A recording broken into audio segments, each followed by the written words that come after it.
హామీలు నెరవేర్చండి, ఏపీ అభివృద్ధికి మీ వంతు తోడ్పాటివ్వండి.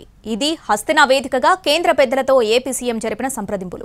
2 రోజుల పర్యటనలో పలువురు కేంద్ర మంత్రులతో భేటీ అయిన చంద్రబాబు కీలక అంశాలపై చర్చించారు.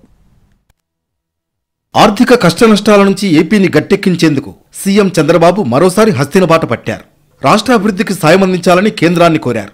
వరుసగా కేంద్ర మంత్రులతో భేటీ అయిన ఆయన పలు రంగాలపై చర్చించారు. ముందుగా ఆర్థిక మంత్రి నిర్మలా సీతారామన్ నివాసానికి వెళ్లి 45 నిమిషాల పాటు భేటీ అయ్యారు. తర్వాత విదేశీ వ్యవహారాల మంత్రి జయశంకర్తో సమావేశమయ్యారు. ఈ 2 భేటీల్లో కీలక అంశాలు చర్చకు వచ్చాయి. గోదావరి, కృష్ణా, పెన్నా నదుల అనుసంధానానికి ఆర్థిక తోడ్పాటును అందించాలని నిర్మలా సీతారామన్ను కోరారు చంద్రబాబు. నదుల అనుసంధానంతో ప్రకాశం, రాయలసీమ ప్రాంతాలకు త్రాగు, సాగునీరు అందించే అవకాశం ఉంటుందని వివరించారు. అలాగే జీఎస్టీ సర్ఛార్జ్ 1% పెంచాలని కోరారు. ఇందుకు నిర్మలా సీతారామన్ సానుకూలంగా స్పందించారు.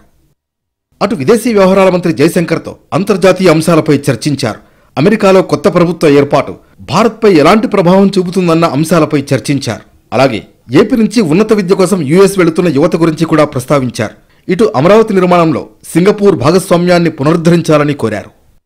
ఇవాళ మధ్యాహ్నం ఓ ప్రైవేట్ కార్యక్రమంలో పాల్గొన్న అనంతరం నేరుగా మహారాష్ట్ర ఎన్నికల ప్రచారంలో పాల్గొనేందుకు వెళ్లనున్నారు చంద్రబాబు.